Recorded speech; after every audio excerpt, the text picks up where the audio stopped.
जब मैं बोल रहा हूं तो स्क्रीन जरूर देखिएगा।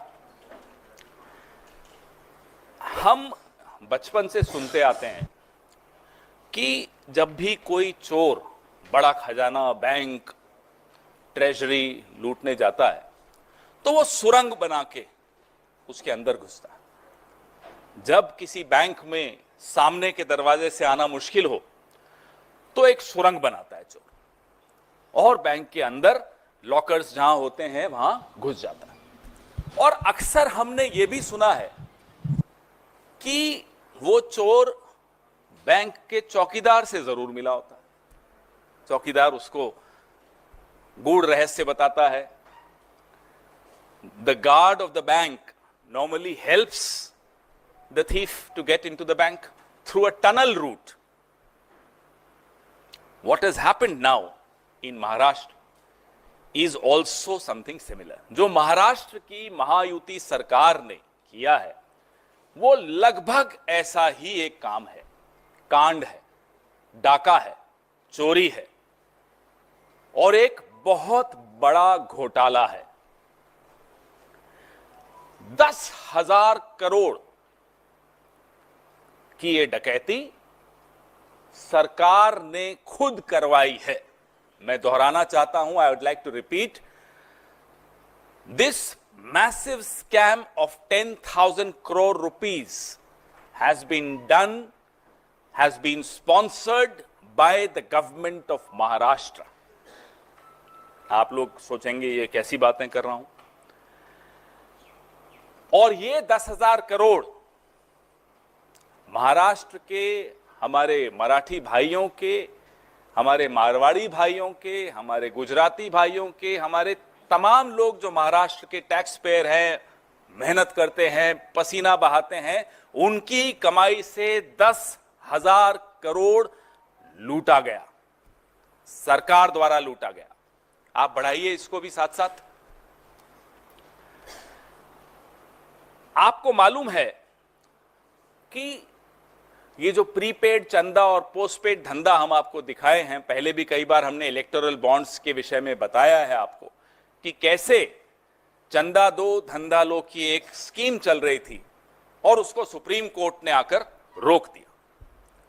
और जब से सुप्रीम कोर्ट ने इस चंदा दो धंधा लो स्कीम को रोका, तब से अब नई नई स्कीम्स लगाई जा रही हैं कि अब पैसा कैसे बटोरें, अब धन कैसे एकत्रित करें, अब कैसे लूटें। मापदंड होते हैं। हम भी सरकार में 15 साल मैं रहा हूं। टेंडर्स जब निकलते हैं, इंफ्रास्ट्रक्चर के टेंडर्स निकलते हैं, उसके मापदंड होते हैं, और वो मापदंड कई गाइडलाइंस को दिमाग में रखते हुए, उसमें सीवीसी है, उसमें तमाम अलग अलग गाइडलाइंस हैं जिनको दिमाग में रखते हुए बनाए गए हैं। उन तमाम मापदंडों को किस तरह से बदला गया, एक मापदंड का मैं आपको उदाहरण दूं कि ये जो प्रोजेक्ट्स हैं, किसी भी एक कंपनी को 2 से ज्यादा पैकेज या प्रोजेक्ट्स नहीं मिल सकते। ये एक मापदंड है, स्पष्ट मापदंड है, MSRDC का मापदंड है, Maharashtra state road development corporation का। लेकिन एक कंपनी को 4, दूसरी कंपनी को 4, ये 8 प्रोजेक्ट्स जो मैं आपके सामने लाया हूं, 8 पैकेजेस जो मैं आपके सामने लाया हूं, ये 8 पैकेजेस 2 कंपनियों में बांट दिए गए। मापदंड था 4 कंपनीज को आप दे सकते हो, क्योंकि एक कंपनी सिर्फ 2 पैकेज ले सकती है, लेकिन यहां एक कंपनी ने 4 पैकेज ले लिए। ये आपको मैंने पहला मापदंड कैसे हटाया गया वो दिखाया। एक और मापदंड था कि कंपनी को सुरंग बनाने का अनुभव होना चाहिए। आप हैरान होंगे, इन प्रोजेक्ट्स में सुरंग बनाने का काम सिर्फ 10% है, लेकिन प्रोजेक्ट का नाम सुरंग के नाम से कर दिया ताकि इन कंपनीज को आप क्वालिफाई कर सको, इनको आप काम दिलवा सको।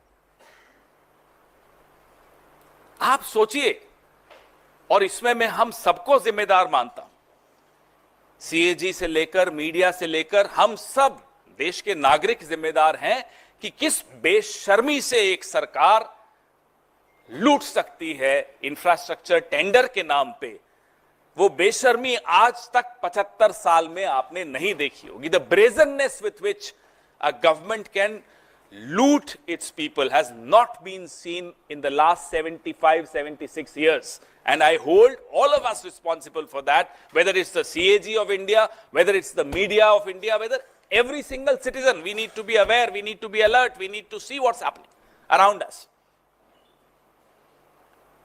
ये बिना रोक टोक के, कोई शर्म लिहाज नहीं, कोई हया नहीं, कोई दिक्कत नहीं, कोई भय नहीं, कुछ डर नहीं, ये कब आता है?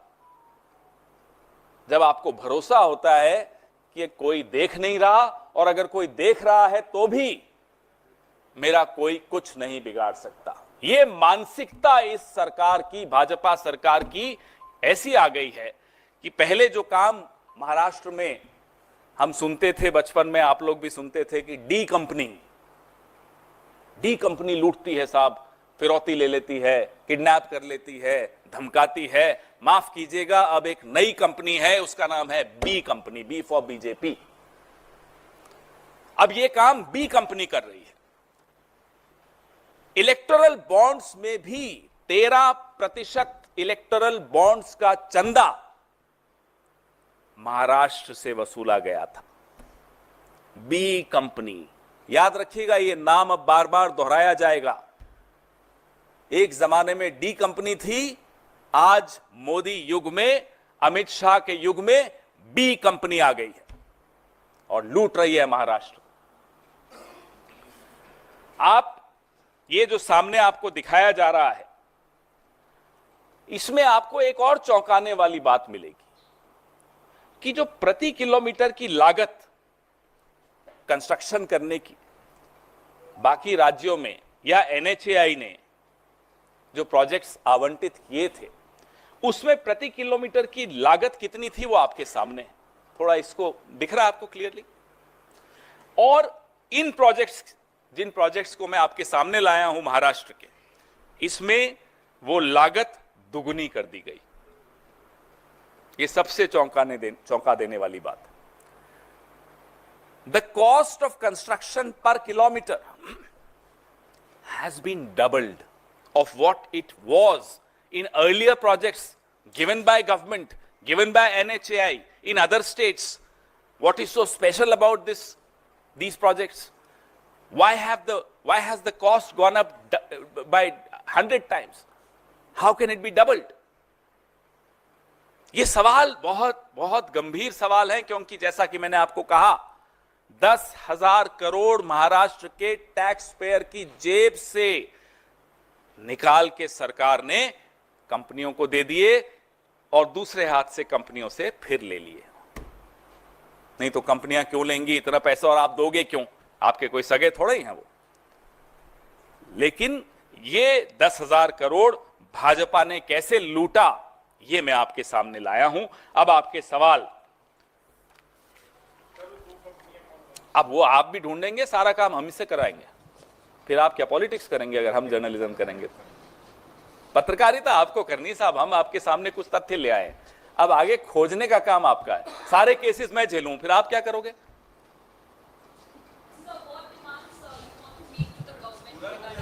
Well, this demand is not from any government, because that's an outgoing government. वो तो एग्जिट लाउंज में बैठे हैं.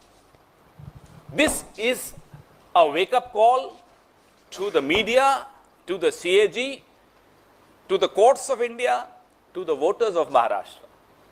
Here is the brazen manner in which you are getting looted by your own government.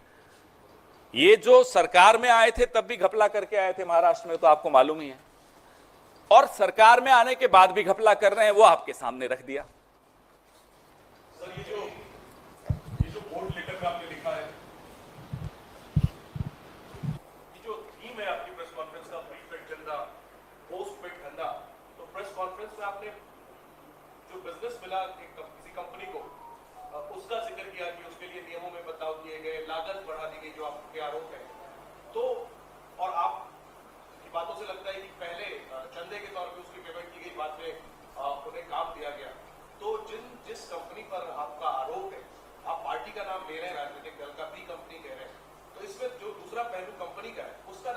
वो आपके लिए छोड़ दिया ना मैंने, कुछ काम आपके लिए छोड़ दिया मैंने कि अब आप बताइए कि कौन कंपनी है, उसने कितना पैसा कब दिया, इलेक्टोरल बॉन्ड्स में भी दिया उन कंपनीज ने, आपको मिल जाएगा, आधे घंटे का काम है आपके लिए। नहीं, क्या ये इसकी वजह ये है कि उस कंपनी ने कांग्रेस को भी चंदा दिया हुआ इलेक्ट्रल बॉन्ड्स के डिटेल में है क्या, इस वजह से आप कंपनी का नाम नहीं ले सरकार रहे? में तो है नहीं, स्टेट गवर्नमेंट्स में तो है मैं सर। कह रहा हूं आप वो भी देख लीजिएगा।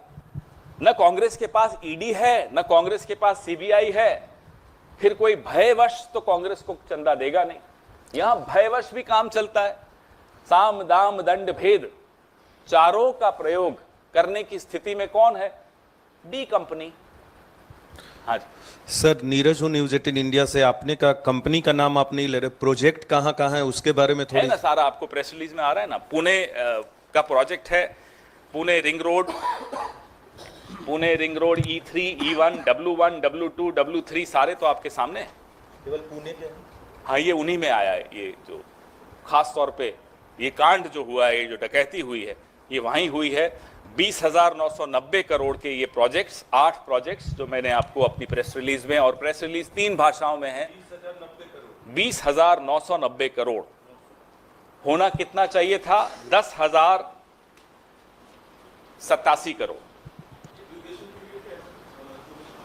900 दिन, 900 डेज।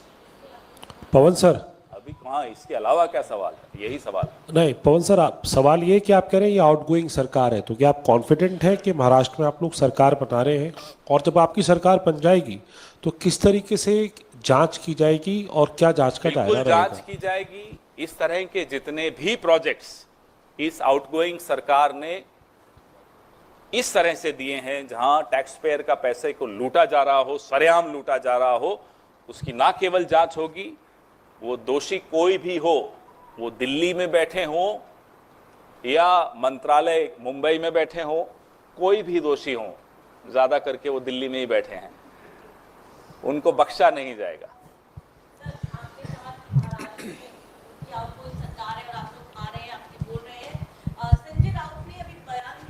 कहा है कि सीट बंटवारा जो महाविकास आघाड़ी के बीच में होना चाहिए, वहां महाराष्ट्र के नेता ये फैसला नहीं कर पा रहे हैं, और अब समय निकल गया है, लेकिन कांग्रेस की ओर से कहीं ना कहीं क्लैरिटी सामने नहीं आ रही है, बार बार दिल्ली का हवाला दिया जा रहा है। कब तक ये सीट बंटवारे का फैसला हो जाएगा? कई चुनाव देखे हैं, मैं भी आपको कई चुनावों से देख रहा हूं। आपने कई सीट बंटवारे देखे हैं, आपने हर बार सीट बंटवारे में हर पार्टी की तरफ से इस तरह के माइंड गेम्स खेलते हुए देखा होगा। ये सब हमारे बीच में चलता है, लेकिन सब कुछ दुरुस्त है, सीट शेयरिंग बिल्कुल सही ट्रैक पर चल रही है, कहीं कोई दिक्कत नहीं है। अगर भाजपा को ये उम्मीद है कि इसी उम्मीद से अब हम वापस से आ सकते हैं, तो वो गलत है। पवन जी, अभी आपने जिस रोड प्रोजेक्ट का जिक्र किया, जिन 2 कंपनियों का नाम लिया, अभी उसमें से 2 कंपनियां ऐसी हैं, PNC Infratech, GR infra project, इनको भी महाराष्ट्र से रोड प्रोजेक्ट का कॉन्ट्रैक्ट मिला था, और कल इनके शेयर बाजार में काफ़ी, इनके शेयर में काफ़ी तेजी है। क्या ये दोनों वही कंपनियां हैं? अब ये आपको पता लगाना है। कुछ होमवर्क आपको भी दे दूंगा मैं, मेरी पार्टी मुझे बहुत होमवर्क देती है, थोड़ा होमवर्क आप भी कर लीजिए। हाँ जी, अब आज और कोई सवाल नहीं होगा, पहले ही मैं बता देता हूं। मेरी महत्वपूर्ण इतनी मेहनत होती है तो उसके बाद अच्छा नहीं लगता कि उस पर फिर कोई और सवाल आ जाए, इसी से संबंधित आप, अलग भी नहीं। क्या दो दल वहां पे महाराष्ट्र में है, इनके सहयोगी? मैं महायुति बोला, लेकिन बीजेपी सबसे अग्रणी है वहां, फ्रंट पे, क्योंकि बीजेपी का शासन केंद्र में भी है, एजेंसीज उनके पास हैं, ये सरकार भी एजेंसीज की सरकार है। ईडी का फुल फॉर्म महाराष्ट्र में जब सरकार बनी तो एकनाथ और देवेंद्र हो गया था तो ED government is Eknath and Devendra government. तो हेरा फेरी से सरकार बनी, और सरकार बनने के बाद हेरा फेरी शुरू कर दी। धन्यवाद। एक चंडीगढ़ में कल जो मुख्यमंत्री और एनडीए के मुख्यमंत्री और एनडीए के मुख्यमंत्री और उपमुख्यमंत्री की बैठक हुई है, उसमें प्रधानमंत्री के एड्रेस में कुछ ऐसे बिंदु हैं जिसमें कांग्रेस पर अटैक किया गया, अगर आप उस पर आप रिएक्शन सुनते हो अभी भी प्रधानमंत्री? हम तो नहीं सुनते। क्यों सुनते हो? इतना टाइम है आपके पास, हमारे पास टाइम नहीं। सर, उन्होंने कांग्रेस पे हमला किया है संविधान आदि को लेकर के। और कुछ आता है उन्हें?